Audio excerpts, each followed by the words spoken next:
welcome to a very special episode of Talks with Dorks, because since we last recorded, a lot has happened. One of them things is that Kurt has finally seen Superman. And I am so happy, but also so annoyed because that's not what we're here to talk about tonight. And we've got to wait even Literally longer. saw it today. I saw it today as we record this, and knowing that once again we are still, despite that, not going to be able to talk about it today. But needless to say, well, I think when we stop recording later on today, me and Ryan are just going to spend the next probably multiple hours just shooting the breeze. Oh, you want to say for the podcast? Okay, I'll make it wait even longer then. Welcome to podcasting life, mate. You don't talk about it until you need to talk about it, and there's a record button, because if you can make money out of it. But this is a very special episode because this is going to be a purely wrestling episode, because some of you may know the world of wrestling has taken a big hit this week, and probably the biggest hit that none of us was expecting.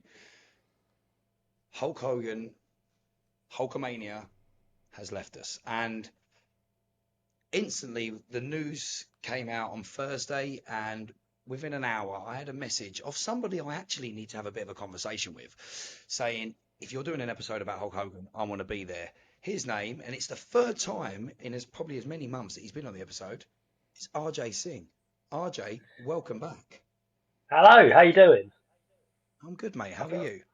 I feel like I'm becoming more and more regular. I love it. I love coming to talk with you guys about anything. But I think today, last time, we were talking Doctor Who last time. There's something very close to my heart. But, obviously wrestling being incredibly close to my heart. And if we're going to talk about anyone in wrestling, Hulk Hogan, you can't talk wrestling without talking Hulk Hogan. Exactly.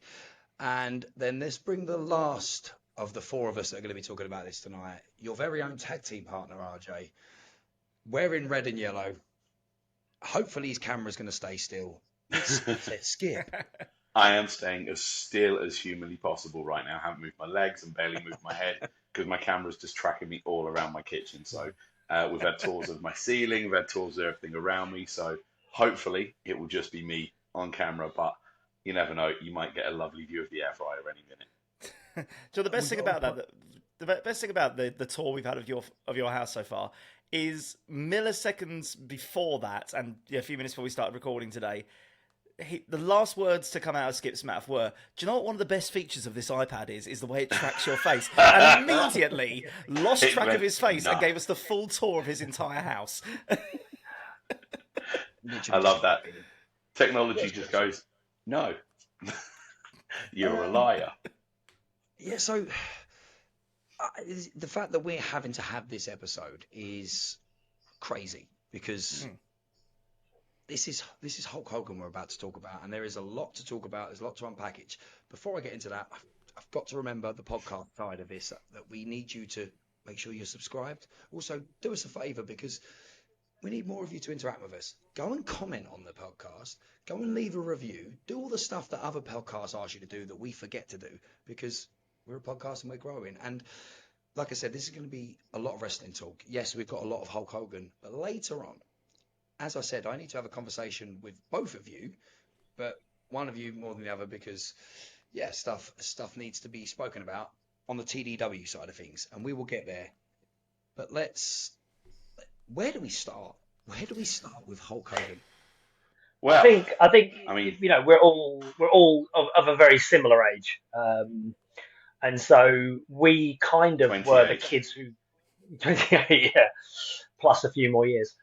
We really are the generation who grew up on Hulkamania. For me, if I tell you my kind of start is that, a lot of wrestlers who are my age will tell you they grew up on World of Sport. I have a vague recollection of World of Sport as a child, Big Daddy, Giant Haystacks, but very, very little. I don't remember a lot of watching a World of Sport. What I do remember is the first time that my childhood friend showed me a WWF wrestling tape, and two of the first wrestlers I ever saw were the Ultimate Warrior and were Hulk Hogan. And the minute I watched that tape is the moment I fell in love with pro wrestling, and that kick-started my lifelong love of pro wrestling. And I was bought VHS tapes by my parents for Christmas, so I had Survivor Series 88, Survivor Series 89, SummerSlam 88, all those around that era, right when Hulkamania was at its peak. And it goes without saying that Hulk Hogan was quite easily my childhood hero. He was everything I looked up to in terms of a superhero type character, because for me, he was the living embodiment of a superhero on screen.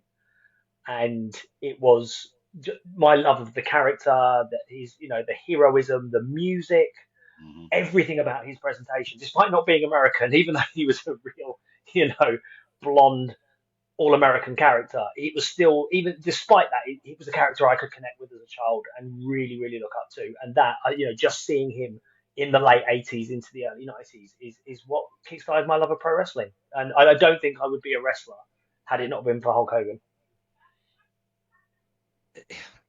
And that's just first of the four of us.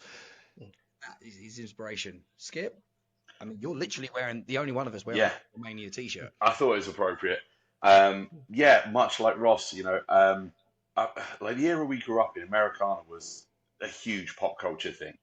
And I know we're going to talk about legacy and impact and everything like that, but Hulk Hogan, it really is synonymous not only with pro wrestling, but with Americana and with that larger than life persona. Hulk Hogan is the embodiment of professional wrestling. You ask anybody to name a wrestler, and chances are, if they have not watched wrestling once, they will know who Hulk Hogan is. I remember years and years ago, Matt Groening, the guy who invented The Simpsons, what a terrible way of describing it, he said that the greatest characters are ones who have a really recognizable silhouette, and Hogan does. The big blonde moustache, the bandana, the hair, the hot dog colored skin. Immediately, Hulk Hogan is so recognizable just from, it could just be the silhouette. And I think they did that on the Hogan Knows Best, the bandana and the stash. And immediately you recognize Hogan. He was arguably one of the most recognizable figures in celebrity of the last 50 years. And his impact on wrestling, as Ross said, is enormous. He converted a whole generation of people into wrestling fans. He took, the cliches that he took it from the smoky auditoriums into national arenas. He was an enormous part of that. And the growth of pro wrestling and the worldwide impact, it all is a huge, huge part of Hulk Hogan's process. Yeah, absolutely. It's, again, someone like this doesn't go on. You look at sports, you go to boxing, Muhammad Ali. You go to football, most people would say something, Pele. Yeah. You go to wrestling, it's Hogan. It's that name that, I mean, younger generations may start going Dwayne, because he took what Hogan started and took it to another level of going celebrity as such. But then saying that, though, because like you say, Hulk Hogan, The Rock, is Mr. Celebrity and do the movies and continue doing movies. Hogan was just pop culture, wasn't he? He was everything. Kurt. He's one of the most recognizable faces of that whole 1980s, isn't he? He's, as recognizable as Arnold Schwarzenegger or Stallone or Madonna. They're all so intertwined with that era. Yeah, if there's 10 people you choose from the 80s, like anything, he's in there. Say 80s, he's in that list, along with Michael Jackson, other Mr. T, yeah. And even not real, not fictional characters. I'd say Hulk Hogan. In that iconography of like Darth Vader. You hold up a picture of Darth Vader. Most people will tell you that's Darth Vader. You hold up a picture of Kermit the Frog. People know it's Kermit the Frog. I would say the same thing for Hulk Hogan. You could hold his picture up, and I reckon 9 out of 10 people would be able to go, that's Hulk Hogan. So. Absolutely.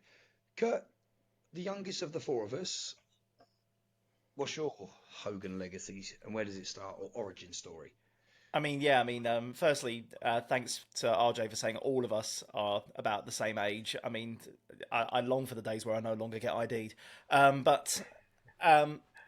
got into, I was born in the 90s, so I got into wrestling in like 2002, properly started getting into it in 2003, and then bought my first wrestling DVD, not even VHS DVD, in 2004, which was WrestleMania 20. Not a bad place to start, but I went back and hit all of 2003 that I'd missed out on, where I was trying to find it any way I can because my parents were not going to pay for the box office for this thing that I was only just getting into. So for me, my first proper introduction to Hogan outside of clips and grainy footage was WrestleMania 19, Hogan versus McMahon, in a match that I think I can safely say had no right to be as good as it was at the stage that both men were at, but like, absolutely stole that show. And of course, then I've only caught on to Hogan more and more with the time. I mean, when the WWE Network first got introduced in 2014, 15, I made a commitment to go back and watch every single pay-per-view. Didn't make it. Very quickly realised that the style of wrestling that I joined at was very different from the 1980s style, but I did watch every single WrestleMania. That include getting myself through WrestleMania 2, but yeah, that's a slog. But let's put it this way, that Hogan, I think Skip nailed it, and RJ the same. Like, Hogan, to so many people, just is wrestling. Like, if you speak to any non-wrestling fan to name a wrestler, they chances are will name Hogan within the first two names out of their mouth, I reckon. I think a lot of people talk about, you always talk to people and say, who's your Mount Rushmore of wrestling? And depending on your own taste, depending on your own style, depending on your own influences, and how many deep cuts you want to go for, you might name different names. However, I think if you're going to go for the pop culture wrestling Mount Rushmore, it's Hogan, like Ryan said, Dwayne, Steve Austin, and I'd probably go The Undertaker. I think more recently we can maybe add a fifth face in the form of Cena. But in terms of like people who, like, even non-wrestling fans just know, if you say wrestling, they know those four names at the very least. And Hogan's right up there on that first one, I think. And the fact that Hogan was the first one you mentioned, I think with anybody, if you were to discuss anyone with pop culture and wrestling, it would, with the vast majority of people, Hulk Hogan would be the first name out of people's mouths.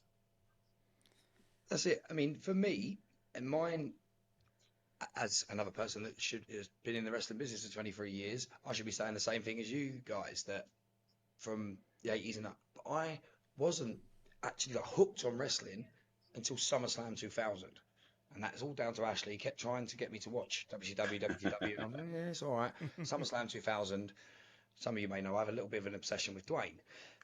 I fell in love with him at SummerSlam 2000 from that promo he did then.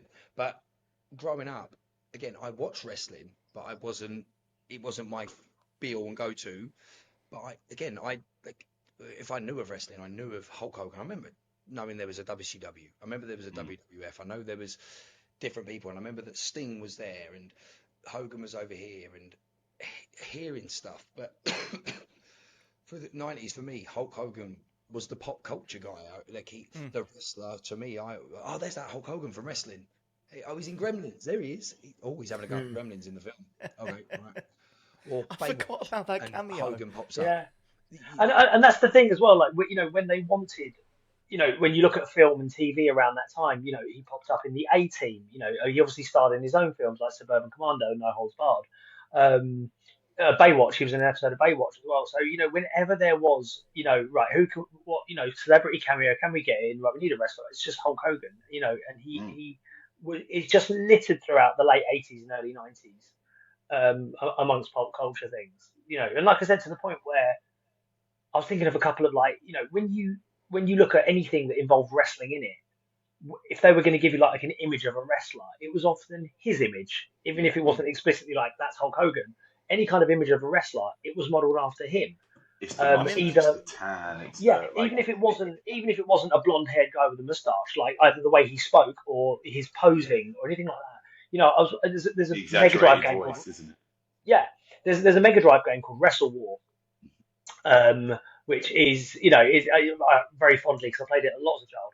And one of the characters you have to get through, I can't even remember his name. It's something, might be like Golden something or other, isn't it? But it's him. It's essentially him. And actually, the Wrestle War front cover, they actually took a photo of Hogan and they just edited it to be a guy with like a clean-shaven guy with black hair, but it is actually Hogan. When you look at the side bicep pose, isn't it? Yeah, absolutely. It's Hogan. They just edited that. So that is the level. I think he was ingrained into the pop culture. Yeah.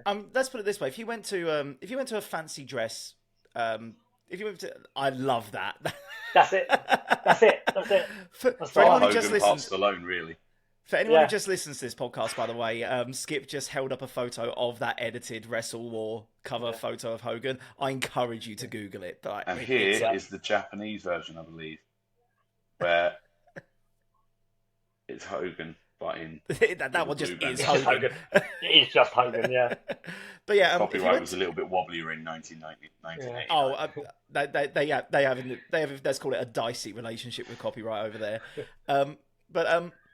If you went to a fancy dress store to buy, you know the ones that do like sort of like unlicensed costumes, and it would be something called like 80s wrestler, and that's all it would say. I guarantee you, it is aping one of two people. It's either Hogan or Savage, or Warrior. Maybe Warrior, yeah. But, somewhere between those three. Yeah, but again, like you say wrestling, you think Hogan again as one of the first few names out of your mouth, if not the first. And there's many reasons for it. Not only like such a pop culture icon, not only just that larger from life character, but also like the man's impact on the industry cannot be understated. And I'm sure we'll unpack that more as we go. But there's an argument to be made that WWE, on 2 separate counts, doesn't exist without Hogan, possibly 3. So firstly, Hogan is fundamental to that first big wrestling boom in the 80s. Like Vince McMahon snapping up Hogan, putting the title on him, taking that character to the next level. This was the Andre the Giant Slam still opens, or at least I can't remember if they updated the graphics package recently. Yeah, but if they've changed it, they've changed it recently. But I'm going to say opens, present tense, still opens every single WWE program. It's one of the first things you think of. So. Yeah, the first wrestling boom and WWE becoming as successful as it was, and they gambled their whole future on WrestleMania initially.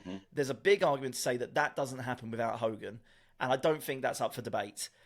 And on a second level, WWE's Attitude Era, arguably the most successful that company has arguably ever been, and what so many people still harken back to wanting the dub to, bring some of the Attitude Era back. Clearly, you haven't seen many matches from the Attitude Era because the ring rate, the work rate was not brilliant.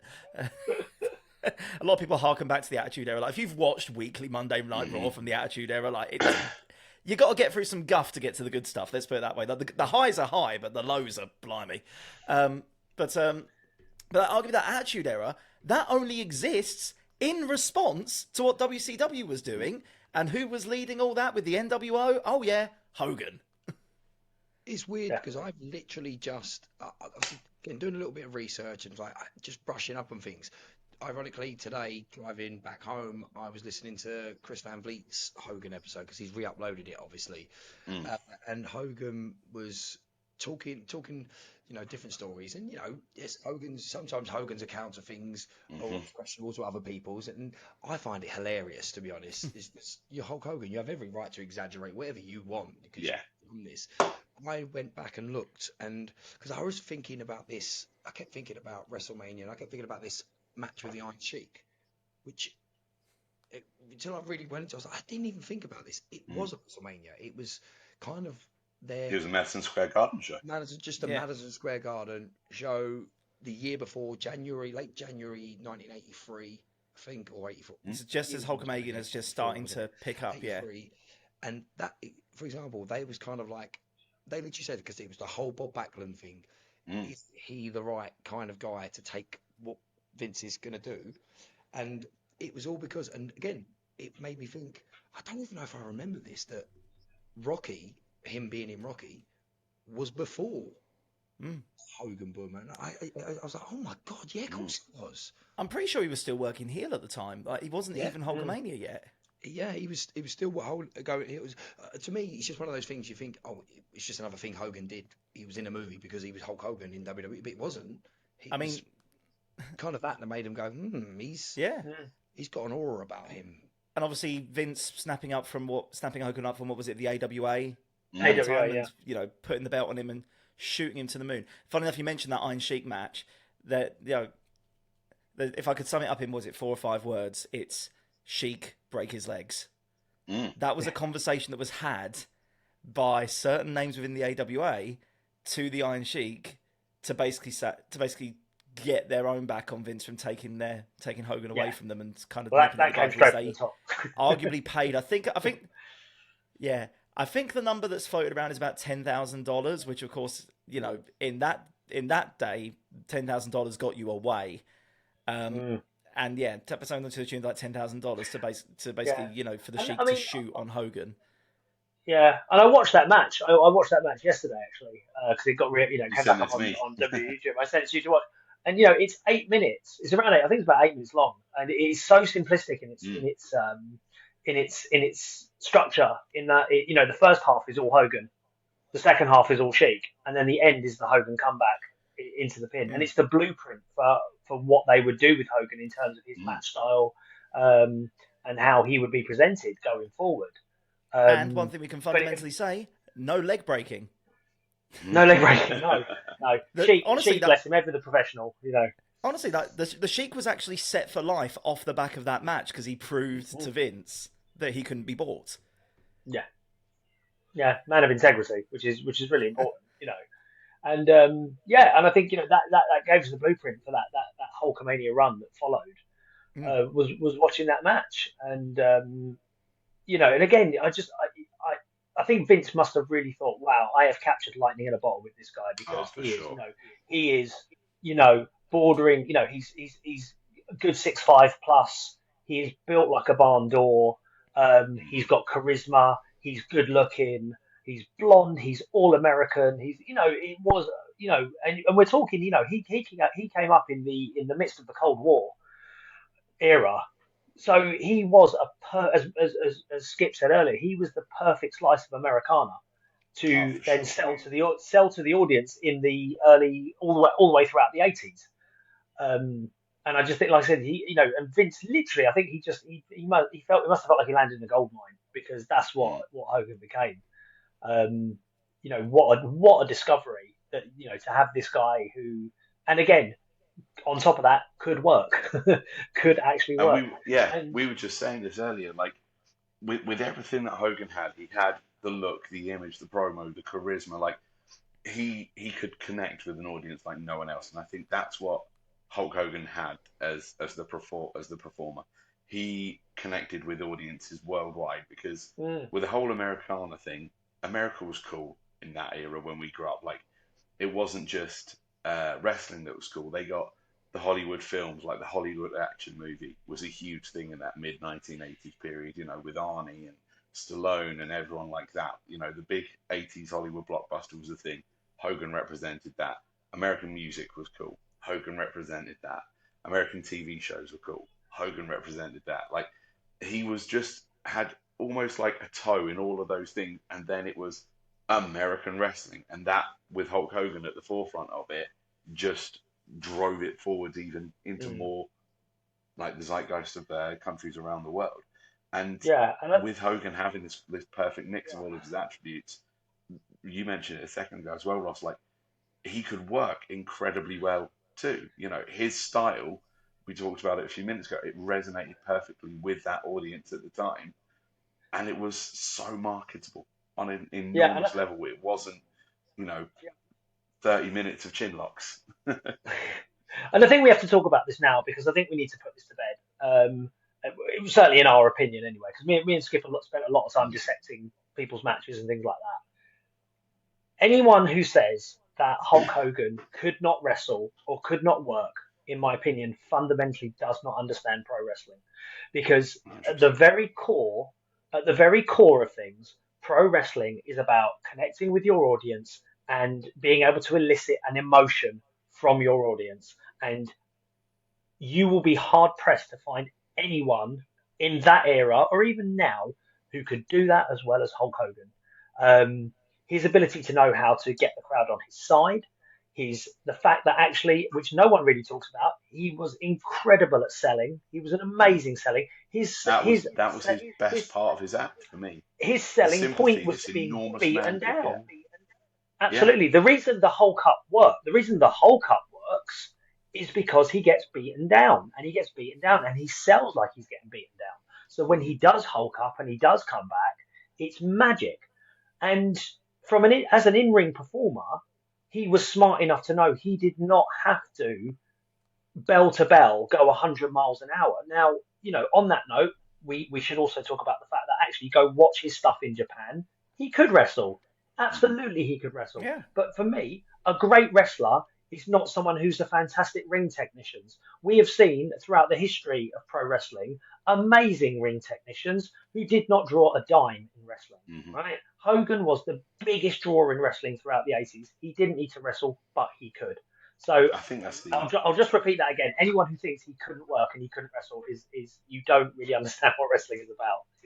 Yeah, so saying you can't wrestle, you can't work. I think there's a difference between wrestling and working versus work 100%. rate. Like so like I say, you have those technicians, you have those people who can go at 100 miles an hour, who can do amazing stuff that you couldn't even imagine being able to move your body in that way, and you do respect that. But like I say, that ability to connect with a crowd, and when you say work a crowd into a frenzy and get them fully behind you, arguably that is more impressive if you can do that without the work rate. Like if you can do that without having to throw 5,000 moves and contort your body into different shapes and launch yourself off the top rope and all of that. If you can create that link with a crowd without that, especially, you are doing something fundamentally right. The most important word there is longevity of things. Yeah. We know you could be a phenomenal wrestler and you can do 1,500 moves in 15 seconds. But as good as you are when you're 21 doing that, it's going to affect you when you're older. If you can cut it down, if you can control that. Cena, Too much young boy. 5 minutes of boom. See, there's a reason why Cena's on a retirement tour, and we're kind of like, is he really ready to actually? Should he be retiring? Because he could actually probably continue doing this. He could at the level he's at, because he hasn't destroyed his body. He used his tools. His aura is what got him love. Yeah. And I'm going to go into the match that I've been dying to talk about because, again, I got into it in the Attitude Era. I instantly fell in love with Dwayne. We don't have The Rock without Hogan, and he'll tell you that himself. He'll tell you one of his earliest memories. You've heard the story about the headband and the stories of growing up with Hogan.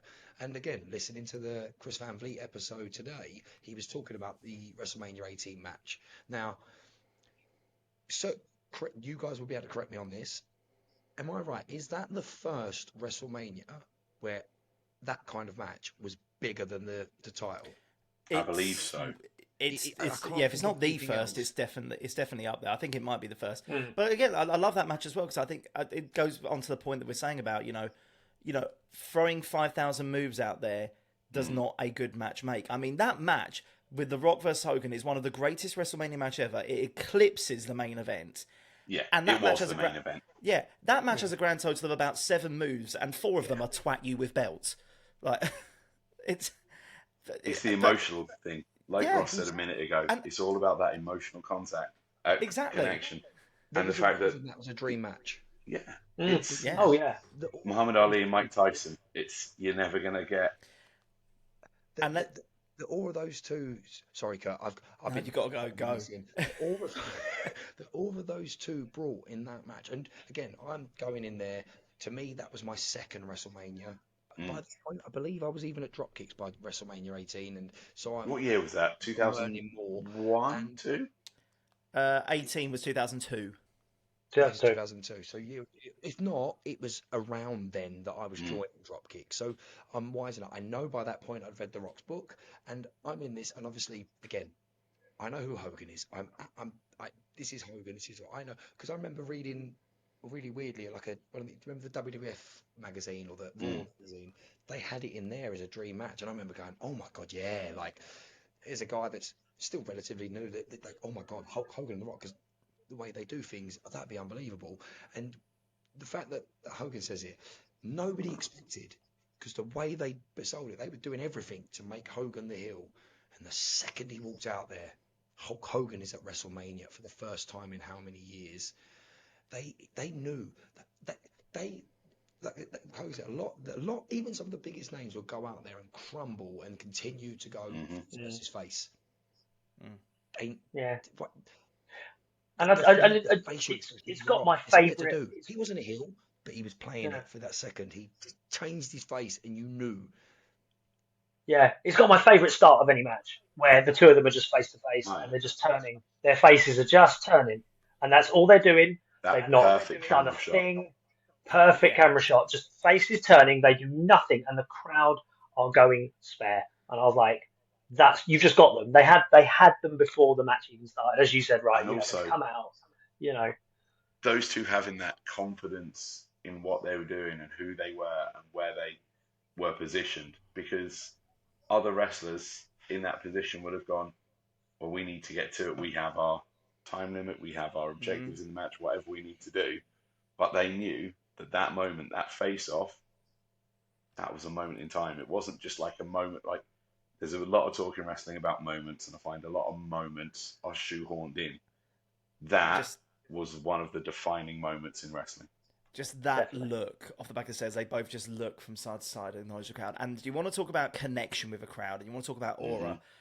So many wrestlers in so many rivalries since then, in the 20 plus years since, have tried to catch even a glimmer of that feel from that spot. Styles and Nakamura have done it. You know, Omega Okada have done it. It's happened many times in WWE. And if the stars align, you get a fraction of that magic. But I'd argue nothing has ever come close enough to copying that pure moment. That moment to me is the Undertaker Triple H. Look at the sign. That is the closest, because nothing was said. No. That is one of the best promos without words. Yeah. It just became the closest thing. The second one would have been WrestleMania 40, Rock and Cena, because there was a feel of it, but you had them stupid big pictures of people's heads. It's like that, to me, ruined what could have been a very close to a like that was them faces being there. It's like that's all we were looking at. Yeah. And they did, and I think just today, WWE, I will always call it WWF. They released the unedited footage of the crowd when Hogan hulks up in that match. They've released the footage, and you just hear the crowd elevate and elevate and elevate and get louder and louder for the Hulk up, because they haven't seen it in 10 plus years. It's been since they've seen it. So you have this incredible moment. And like you said, I don't think. For me, that's probably one of the most iconic matches of all time. Where Hogan Hogan the best was Hulk ups he's ever done as well. Like, 100%. kicking out straight into the Hulk 100%. up. Like, it's arguably one of the best times he's ever done that. Definitely, and I think, on that note, if I cycle back round to when a couple of minutes ago, we were talking about people that think Hogan was a great worker. I think the reason a lot of people do say that is because the style and the act was allowed to go on far too long. It was a massive hit. It was a massive hit through the 80s into the late 80s. We hit the early 90s. It was starting to wear a little bit thin. And they didn't really evolve him in any particular way whatsoever. So we were still, and people were just a bit wary of it. And I think that's why people say he wasn't a good worker. No, he was. They just hadn't moved him onwards.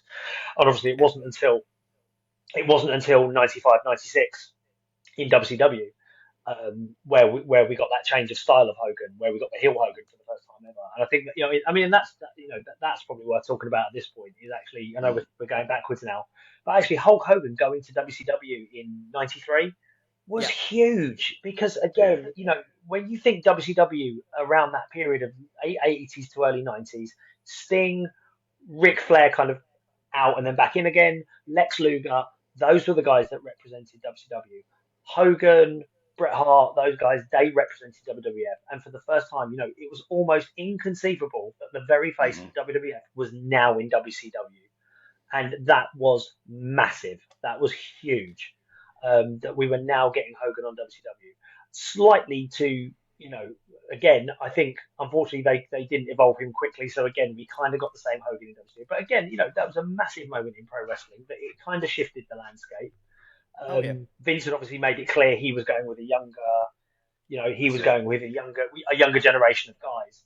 WCW, on the other hand, said, look, we've got Hogan now, we're going to get all those nostalgic faces from who were big 5-6 years ago, we're going to bring them in. So it changed the landscape of WCW as well in terms of that. And then if I skip forward a little bit more, we then get to the heel turn, and that was jaw-droppingly amazing at the time because I mean, you Proper just, moment. I It was genuinely, unheard of. again, I was, I was still quite, I can't remember how old I was in '96. I was about 14, 15, I think, maybe around that age. It was huge. And unless you had grown up with Hulk Hogan as your hero, to see him turn heel was unbelievably jaw-dropping. I cannot believe this has happened. I mean, let's put it this way. I mean, that heel turn. I mean, I'm glad you acknowledged the 3 years in WCW. Like, I think retroactive history wants to tell people that Hogan joined WCW, immediately turned heel, and ushered in that boom. There was 3 years worth of Dungeon of Doom before that. Both companies. And again, this is what I'm thinking. We're talking about the fact that the impact he had. If Hogan hadn't have left, if Hogan had gone back to WWF, we wouldn't have got the Attitude Era. No, that's like I said earlier. Yeah, If Hogan hadn't have gone there and gone heel, we wouldn't have got the Attitude Era. No. If Vince hadn't gone down the route of let's do younger stars, I mean, there were some amazing younger stars, but we all know it was people. That was the era that people were bored of it. The gobbledygookers.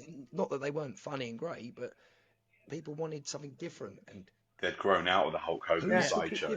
The man that was the biggest part of making it the cheesy thing. Because I think even, and again, this is where the impact of Hogan is, rightly or wrongly, and positively or negatively. Without Hogan, we don't get like a Stone Cold Steve Austin. Because I'm pretty sure a lot of his ECW character was based around rallying against guys like Hogan and like 100%. And making fun of those guys. So actually, whether right or wrong, you don't get Steve Austin without that happening and without those kind of guys being there. So I think that's also really important to understand. Yeah. And fun enough, you mentioned Lex Luger earlier on as one of the big faces of WCW. Like, fundamental to how important Hogan was, the second Hogan is out of the picture for a minute, Vince's immediate thought is, I need a new Hogan. And he looks to he looks to the next in line, the same mold.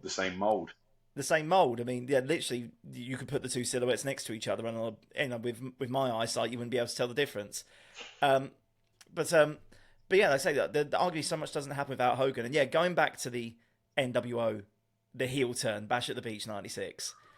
I mean, again, you want to bring it back to the idea of that connection with a crowd. How shocking that heel turn was, and how impactful it was. A thing that you often don't see with like edited clips when it gets shown again. Someone stormed the ring during that heel turn. It was that shocking. It was quite common as well, like on nitros and stuff like that. Yeah. And I think with the Hogan turn, he was always the hero. Like, I remember being 8 years old, he was my hero. He got me into wrestling. I wouldn't have been the only person who had that reaction. And then there would be people slightly older, so there'd be young adults and even adults who were adults at that point, seeing Hulk Hogan suddenly do that. And wrestling's mad because you get a bit carried away with it. But having a quintessential good guy suddenly turn bad. Yeah, this will tie in with Ryan, like in Superman 3 when Superman becomes a villain. And I always remember the line where he says, "I don't do that anymore." And it's like, that's something which I watched that when I was probably 9, 10, if that. And that sort of line has stuck with me forever. And it was the exact same thing as Hogan's turn to join the NWO. It was just, you don't expect it. The good guys are the good guys. And then again, we've talked about how he's influenced the Attitude Era and Austin and people like that. He blurred the lines. The NWO blurred the lines because they were the first real, true, cool heels. There were heels that you might have gotten into, but that was normally part of them turning. But they were the cool heels. And that was a phenomenon that had never been explored in wrestling before. There weren't cool heels. There was, especially in, the Hogan slideshow before, there were good guys. And then there was his ever-rotating parade of monsters where it would come in, where it would be King Kong Bundy, Earthquake, whomever it may well be. They'd have their 6-month run against Hogan, and then he'd retain, and on to the next one, Hogan must pose. So flipping that entire dynamic onto its head, where Hogan is now this all-powerful bad guy, it's enormous. Yeah, let's put it this way. Like, you said there's arguably no Steve Austin without the Hogan being the cool heel. There's arguably no Attitude Era full stop without the NWO. There's definitely no DX without NWO. 100%. you want to talk the cool heel renegade rebel I'm just faction gonna with the go, black shirts and "Hello, the cool everybody." logos. I'm so hot, Daddy. Hello, everybody. I'm so hot. Oh, you're so hot. So I go to mummy then. Talk about invasions. Absolutely, yeah. We are taking over. I was Who- just who about, do you work for? I was about to go down a route of expect the unexpected in wrestling, and Yeah. Ronnie just made a run in. Do you know the best thing about that Goodbye, is, by the way, everyone. for the people who just listened to this podcast, that must have been the most jarring 30 seconds ever. A random child's voice appears. Yeah. Hi, It's Jacob. like one of the best things I ever read years ago was there's no sound better than the sound of your child's laughter, unless you live alone and have no children. It's my There you favourite go. quote. I love that someone else knew Amazing. that. But yeah, That's coming from someone who there's has kids as well. Yeah. Yeah. Yeah. But yeah, anyway, so Go on. Okay. sorry, yeah, just finishing the train of thought. So yeah, there's no DX without NWO. There is. I'm going to go one further. There is no tribal chief without NWO either. No. The whole gang the mentality. bloodline, and the tribal chief. You mentioned Hogan becoming this all-encompassing, all-conquering heel leader of this cool faction. I could use those exact same words to describe Roman Reigns with the bloodline, and also Roman Reigns arguably doesn't exist without Hogan, because let's be honest, the whole Roman Reigns problem when he was, blue-eyed babyface, literally blue-eyed babyface with the contacts, like, what happened to that in 2015? But blue-eyed babyface Roman fundamentally exists as a result of Vince McMahon saying, I need a new John Cena. John Cena exists because of Vince McMahon saying, I need a new Rock. And The Rock exists because of Vince McMahon saying, I need a new Hogan. Absolutely. It's the imprint is there, and it's Hogan became the blueprint for all of that. And so we get that rather unceremonious end to his WCW run with the Bash at the Beach incident, where there's that work shoot promo. We're not quite sure, was it a work, was it a shoot? This company's in the It was both. shit like this because the company's in the state he's in, and then Hogan's got effectively gone from WCW, but kind of not. He's under contract. WCW comes to an end in 2001, and then obviously, and maybe in hindsight it's a good thing, but I remember at the time being a near 20-something wrestling fan, have just started wrestling training myself. WCW comes to an end in 2001, and we don't get in WWF all the big heavy hitters from WCW. They do not sign with WWF. They sit and they play out their contracts. Quite understandably, to be honest. And given how the invasion went, they probably did the right thing. But then eventually, and this is kind of looping us back around to where we eventually got with WrestleMania 18, finally we get the NWO are coming to WWF, and that includes Hulk Hogan. And again, that's another huge moment, because for 10 years, from 92 up until 2002, we haven't had Hulk Hogan in WWF, and now he's back again. And then we get, all these tremendous moments we've just talked about. The return of the NWO, the inevitable face turn of Hulk Hogan at WrestleMania, having wrestled the Rock. Of course that was going to happen.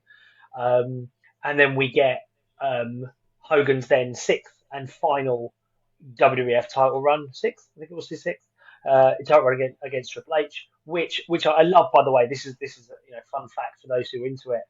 The very final WWF champion was Hulk Hogan, who then becomes overnight the first WWE champion. And I just think there's something fitting. There is something in the stars where Hogan was the very final WWF champion as it crossed over into WWE, and I think that's something very poetic and beautiful about that. And this is probably the unfortunate point, is obviously when Hogan is kind of in and out from this point, we kind of, I suppose, have to kind of talk about his downfall from this point onward. So I think it'd be remiss if we didn't really talk about it. But we then get some quite tumultuous years out of Hulk Hogan, a lot of which was around the Gorka sex tape, which came out. Yeah.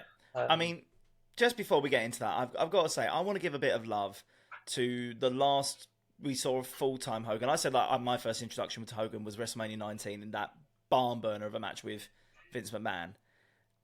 Of course, immediately after that, we have, talking about running out your contract, we have the storyline, Hogan being suspended, being forced to run out of his contract, which leads us to Mr. America. Mr. America. And I want to give a bit I of love actually to like Mr. that. America. I loved It has one of my favourite skits ever with Vince on a lie detector and so Hogan on a lie detector. Of course. Yeah, it's like, are you Mr. America? Which leads to my favourite quote: "I'm not Hulk Hogan, brother."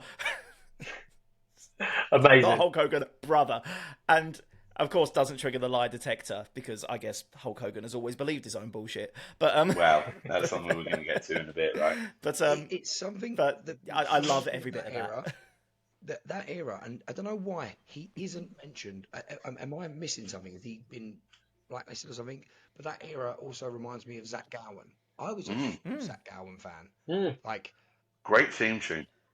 Yeah. I mean, to me, as someone that was by that point, I was wrestling and wasn't the Had most one leg. favorite choice of wrestlers. Like, if someone that can go out there with one leg and do what he can do, I can do this. I can go out there and do that because that guy, like the F5 to the ring post. Oh, the juice job he did for Brock as well was savage. Oh, Mate. And he was partnered with Hogan. Imagine, like, look, we're going to bring you into WWE. You know, you're going to be the first one-legged wrestler. Oh, by the way, we're eventually going to probably tag you and put you in line with Hulk Hogan. And he would have been, I think Zach Gowen is a similar age to us as well. So it's, that lived experience for any of us. It will be, holy cow, you're going to be teaming with your childhood hero. They still missed the trick with Zach. So they still missed the trick with Zach Gowen because they never put him in the Rumble. Because obviously the rule is that both feet have to touch. The thing is, we don't. They never did it, and I was like, they should have done it. Yeah, maybe they were like, well, this could be a really hard question because not being able, he can't win the Rumble. He can't be the champion. Like, how do you do that? Well, I mean, the easy I think that's probably why they never put him in. Lob his other leg over the top rope, don't you? Yeah. Definitely. Kofi definitely. Kingston, But- eat your heart out. Oh, God, Absolutely. Kofi Kingston, Pogo Is sticking that- up. is that- I'm going to stop talking because I'm going to say on the back of that though, that end period before Hogan left WWF again, is that also when he tagged with Edge and became tag team champion Yes. with Edge? Yeah. Yeah. Again, someone else that would have been fanboying. Like, Yeah, massive. Oh, you and Edge, I think, has said that in interviews. You can see the little look on his face when they're doing the whole Hogan posing in for sure. their tag match. Like, he is gurning. So, that Cheshire Cat grin on that man's face. That Edge is loving every second of that. I think I memorised the Hogan pose routine and the Hogan theme song before I could do most things. I think I could, I think it's the first song lyrics I ever learned, and I have no dancing ability whatsoever, but I could do beat for beat Hogan's pose down. you have no dancing ability, but your gimmick is pretty much dancing. Well, yeah, pretty much. It's all a dance, brother. It's all a dance. It's all a dance. It's all circles. But did when we move on to the next era, though, I know because we're gonna have to talk about the Gorka stuff. Was that before he came to TNA? Did he come to TNA after all that? TNA was 2008. Yeah, TNA was 2010. Yeah. I had 8, but there might have been 10. Yeah. I wouldn't say 10, but I'm probably wrong. I have no concept of time anymore. Obviously, we had a brief sort of part-time Hogan dalliance. So there was XWF as well, wasn't there? Oh, yeah, as well, yeah. Post WCW? Yes. Yeah, we also had the part-time Hogan era between 03 and TNA, where we had obviously 05 with Shawn Michaels at SummerSlam. Not enough time in the day to talk about that one.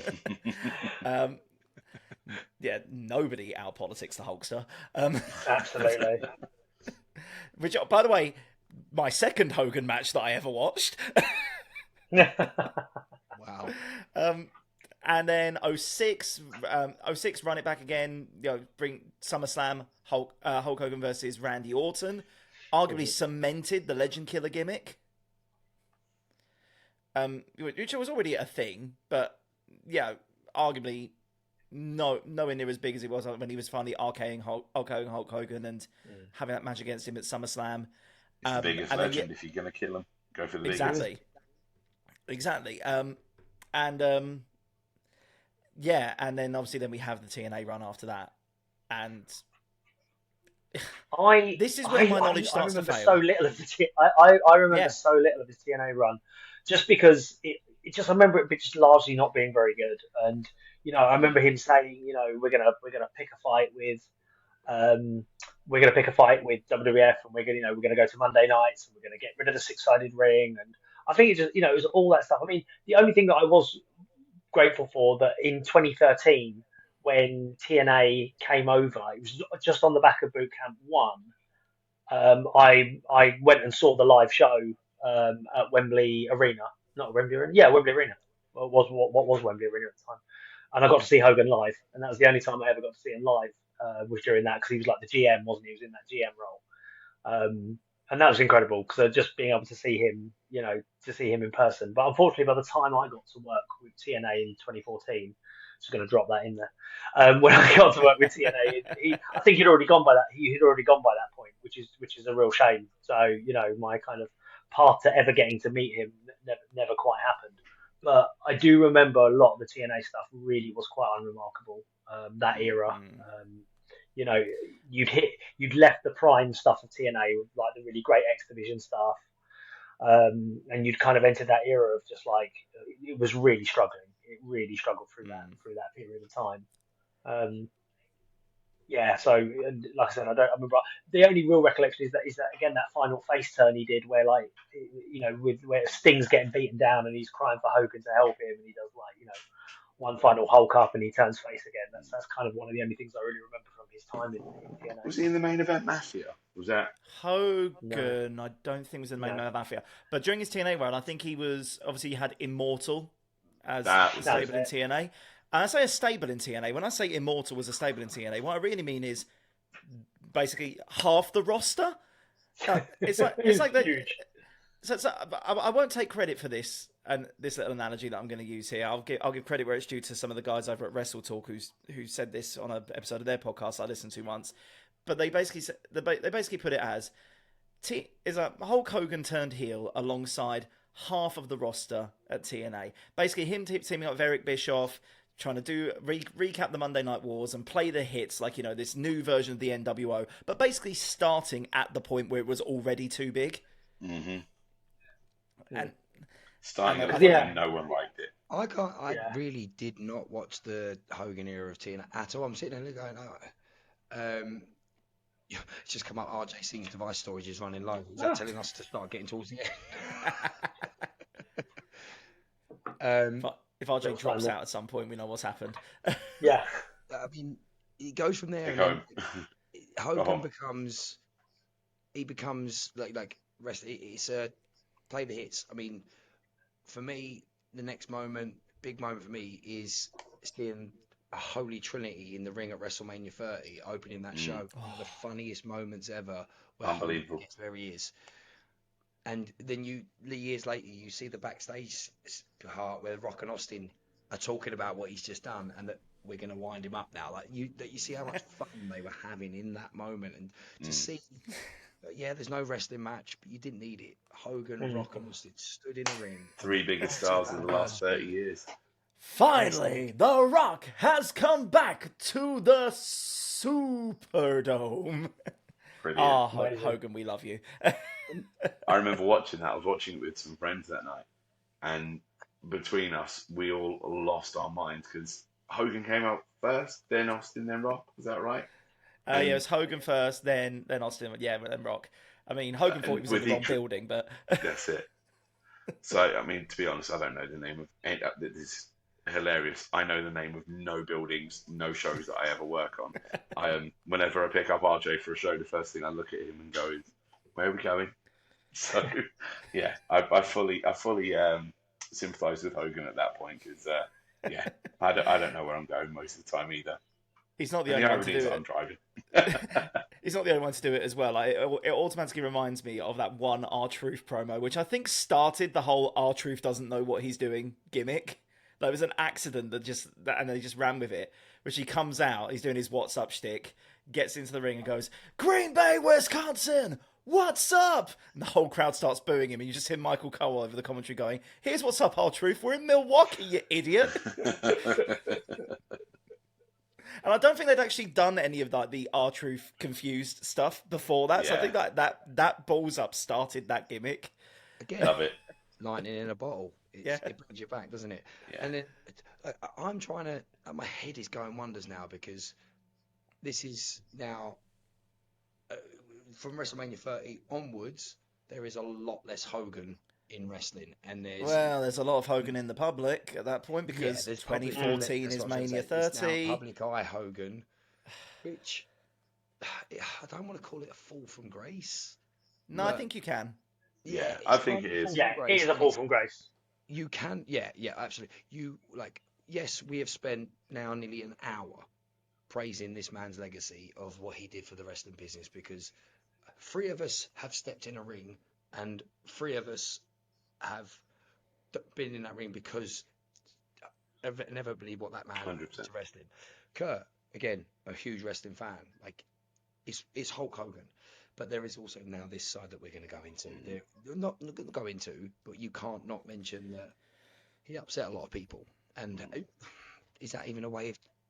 Because I don't know the ins and outs. I was saying this before. Yeah. Are we going to talk about this? I think, don't you know, I think all the scandal that he became synonymous with in the later part of his life and career had a huge impact on his positive legacy.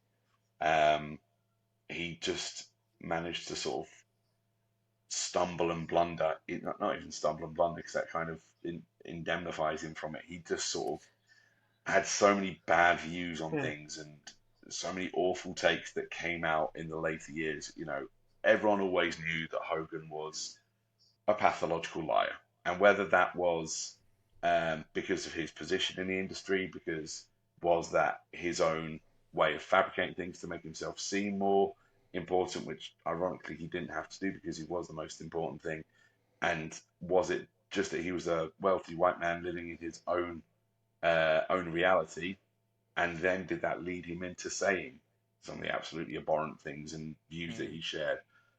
Was it that he was a product of his time and his environment where those sorts of views could be shared on a public forum with less comeback, regardless of which the fact that he shared these views was his utter downfall in terms of public view and his image.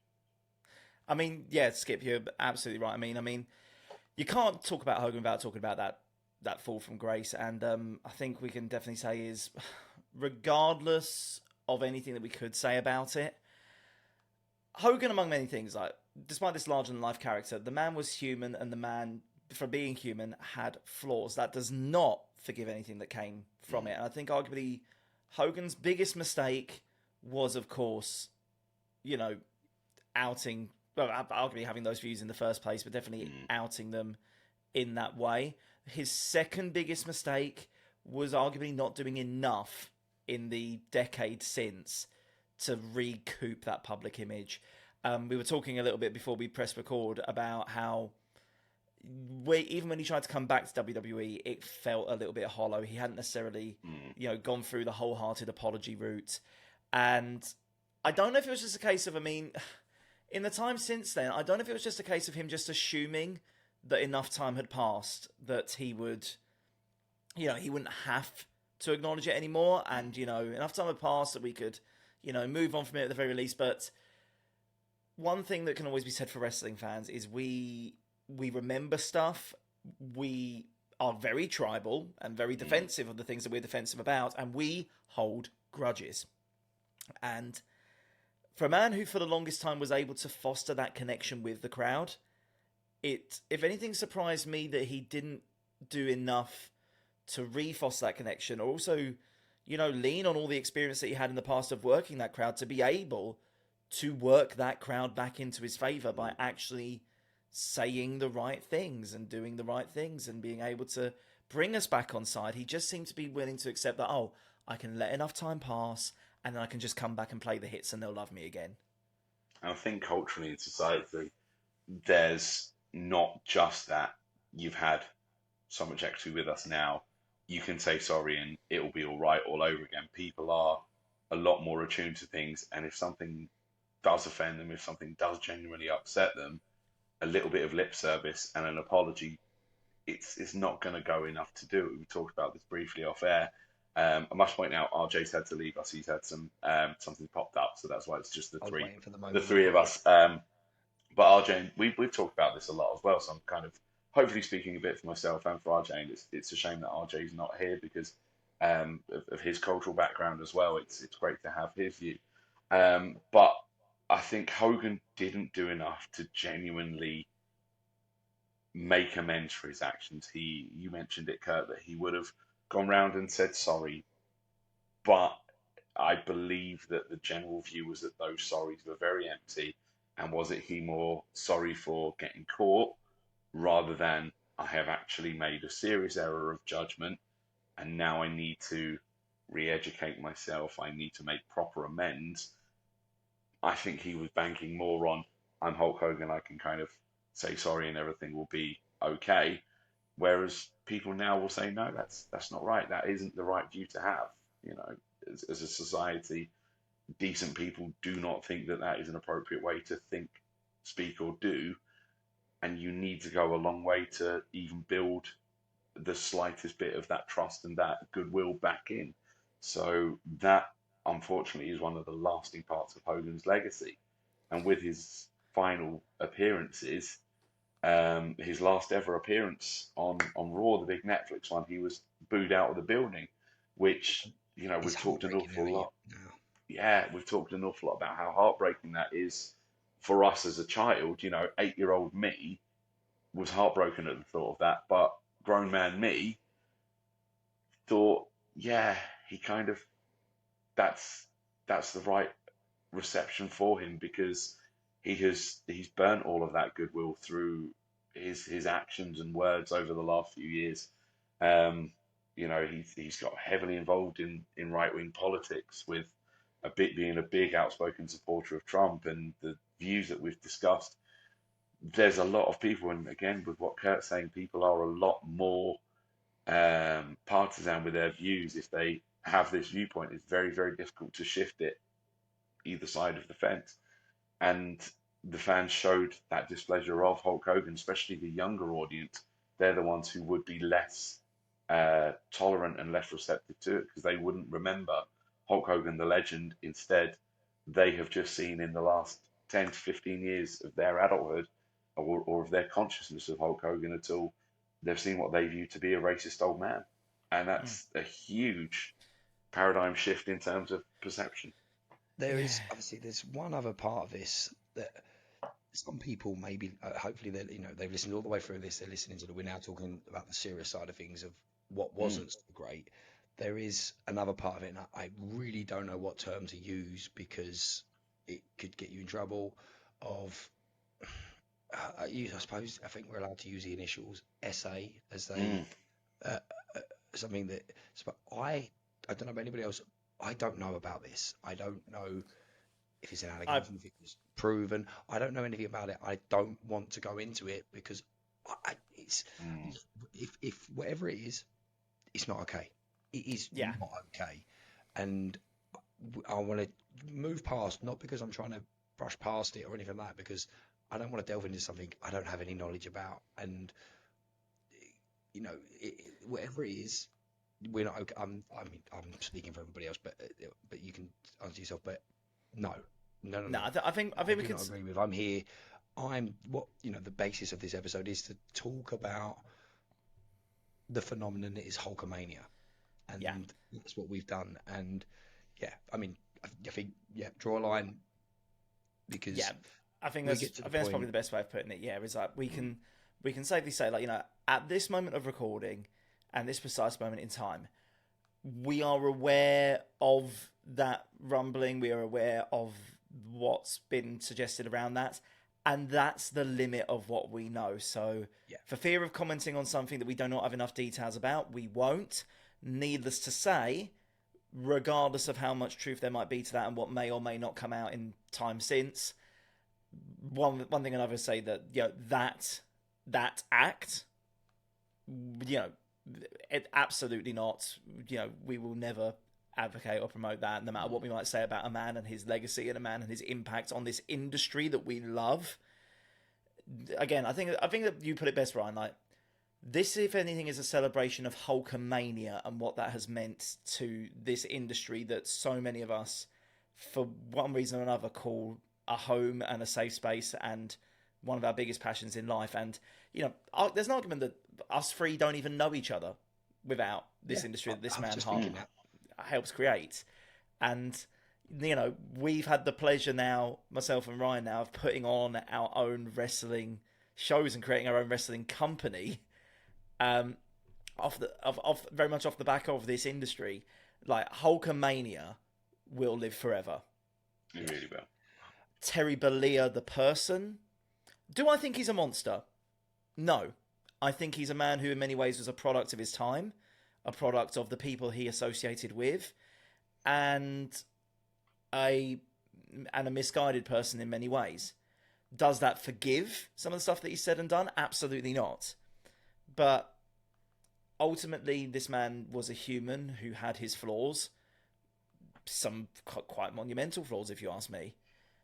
But the work and the good that man did in this industry, and again, if we're just talking about Hulk Hogan, the character, Hulkamania, the concept, and Hulk Hogan's impact on wrestling, that can never be ignored. 100%. Absolutely. I think his lasting impact, Hulk Hogan is always going to be the blueprint for the main player in any wrestling company. Ross and I would talk about how we think that Kingdom, Cody Rhodes' current theme song, it feels very much like a modern retell of Real American. The thematic elements within the song and even the tone and the pace of it is very reminiscent of Hulk Hogan. And it's, we've said with Cody Rhodes, he's got elements of every great babyface before him. He's got the giveaway item like Bret Hart did. He had the song like Hogan did. He's got the iconography like He's got the blonde hair like Hogan did. Yeah, and like his dad as well. But it's just, every great wrestling hero and villain will always have elements of Hulk Hogan within there, Oh, yeah. Even if it's when Hogan joined the NWO, out went the red and yellow, which were his iconic colours forever, straight into NWO black and white, which then became that other iconic colouring for Hogan. So, his personal views and separating both the man and the character of Hulk Hogan, his legacy will live on forever.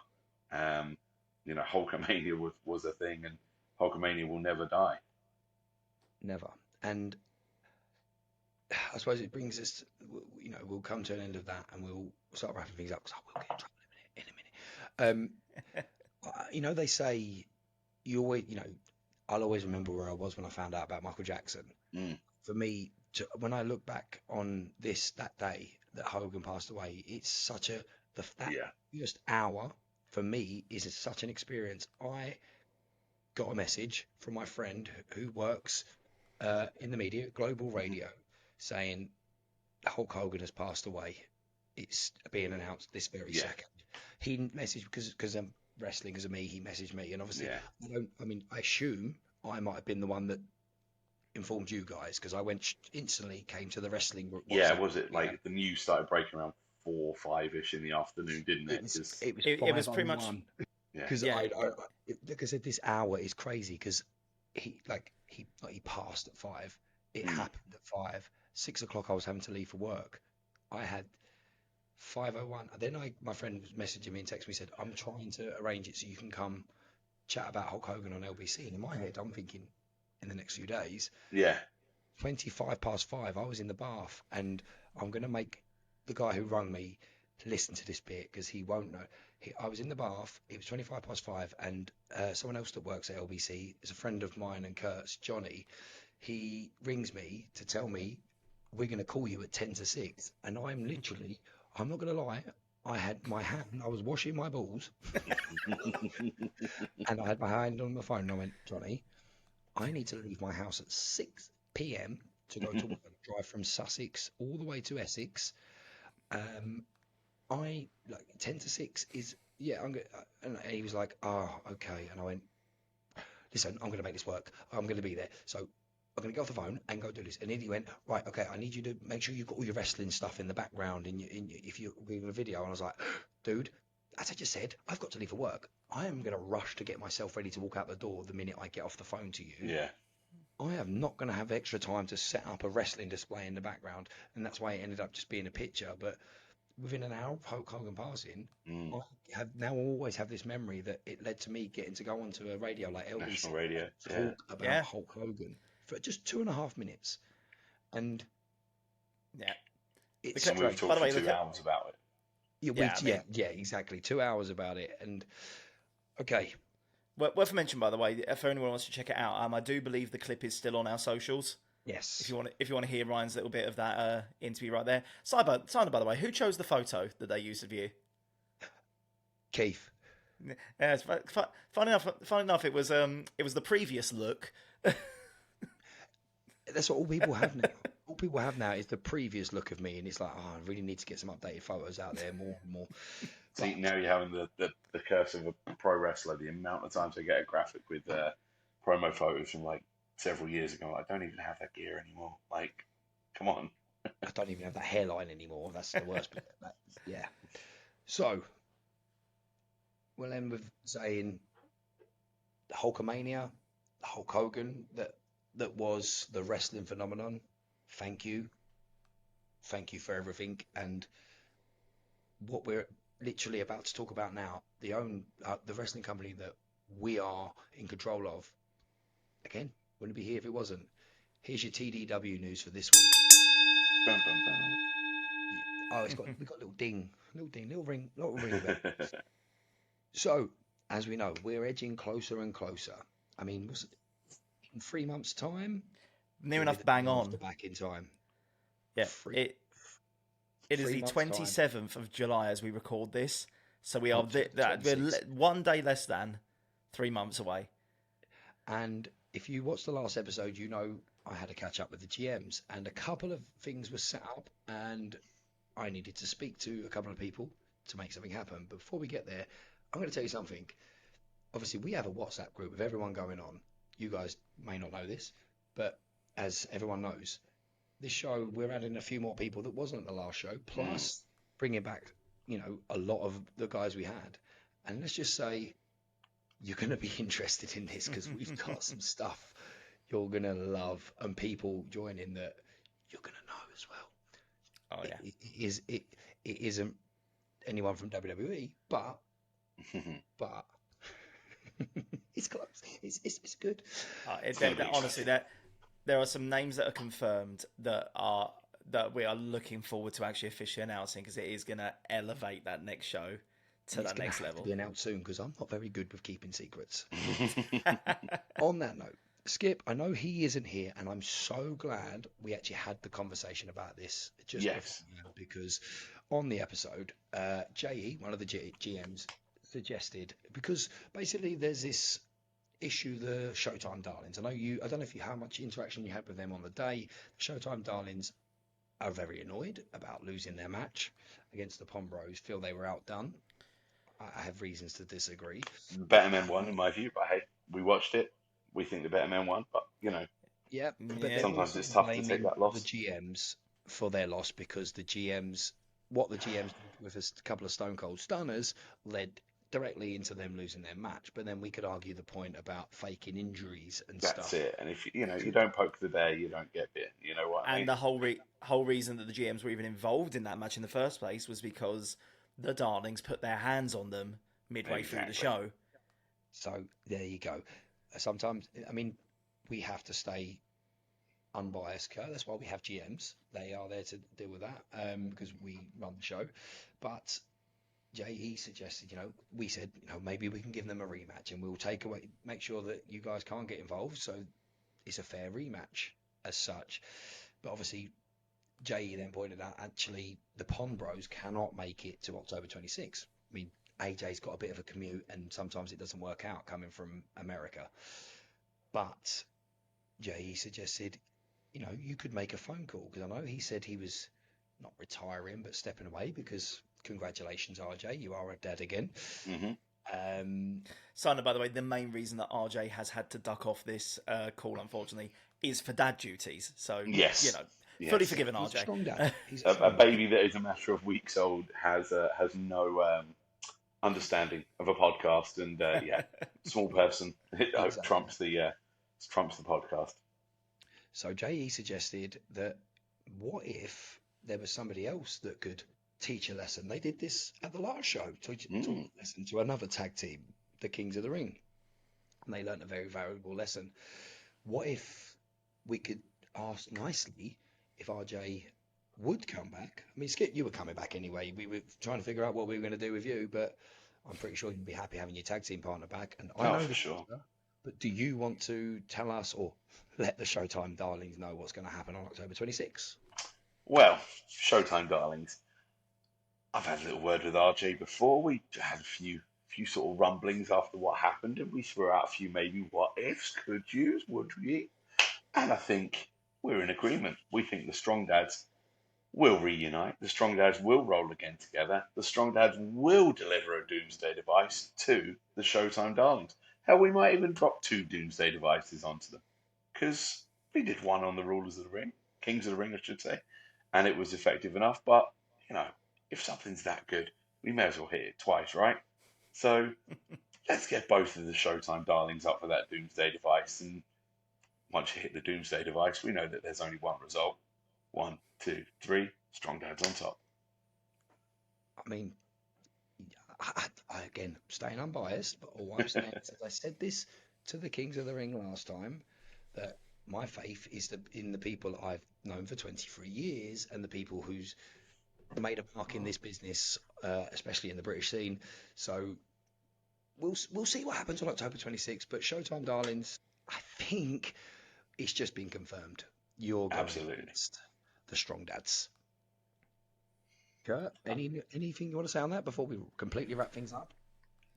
All I can say is, like I say, we're going to be unbiased as we can in terms of, no playing favourites here. The GMs won't be involved. Please. I know you will.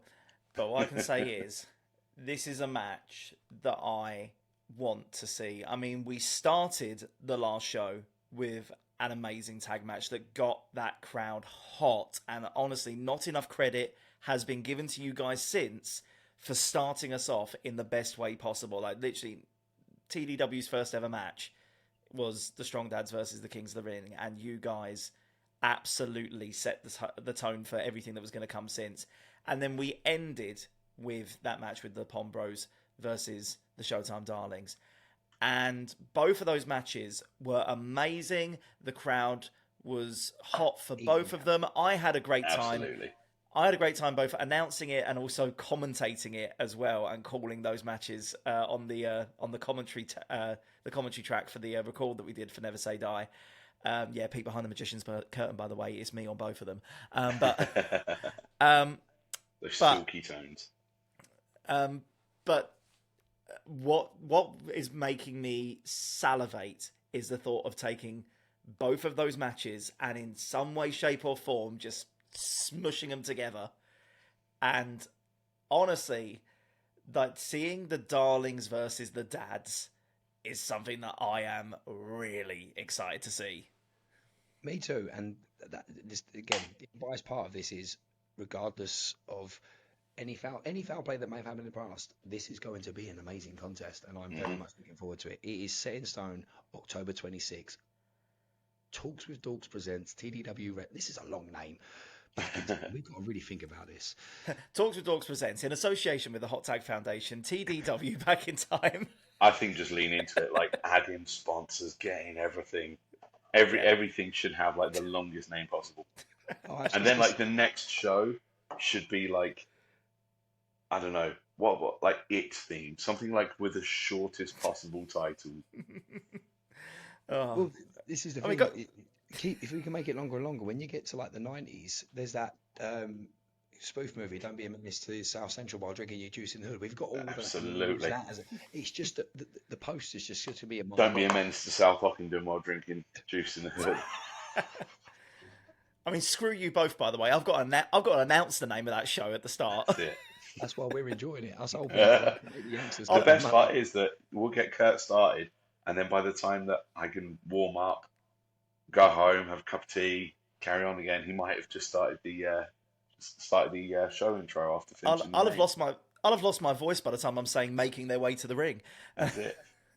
Back in Time is happening October 26th. It is at the Basildon Sport and Leisure Club, but nowadays, because of us, it's called Basildon Square Garden. It's good, isn't it? Copyright that.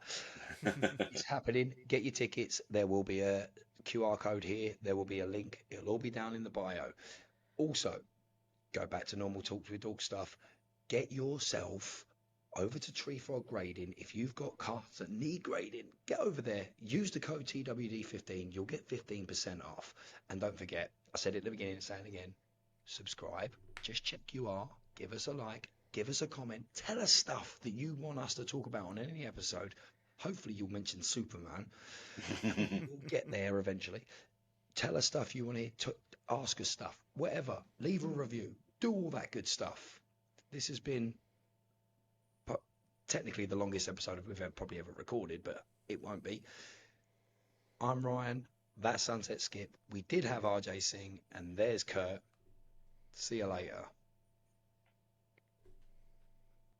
Oh, and before we do go, can't believe we almost forgot to mention this again, but talking of TDW, do not forget, if you want to check out everything related to TDW specifically and get a little sneak into what we have done so far on our first wrestling show, Never Say Die, TDW has its own dedicated YouTube channel. Just search for TDW Wrestling and you can see everything there, including behind the scenes promos that were cut by the wrestlers in between their matches, as well as our first full match that kicked everything off at Never Say Die. TDW's first match, funnily enough, featuring the Strong Dads versus the Kings of the Ring. You can also see what happened when the Showtime Darlings got into said ring and put their hands on the GMs.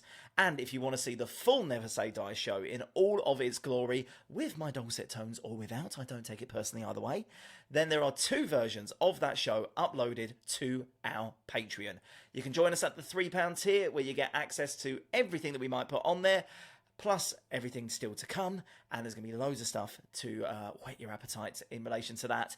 But as not only that, it does also really help us out and allow us to put on bigger and better shows going forward, and we really want to do just that. But if you don't want to give us the monthly tier, that is absolutely fine. You can get Never Say Die as a standalone one-off payment of just £4, and you get the show that way as well.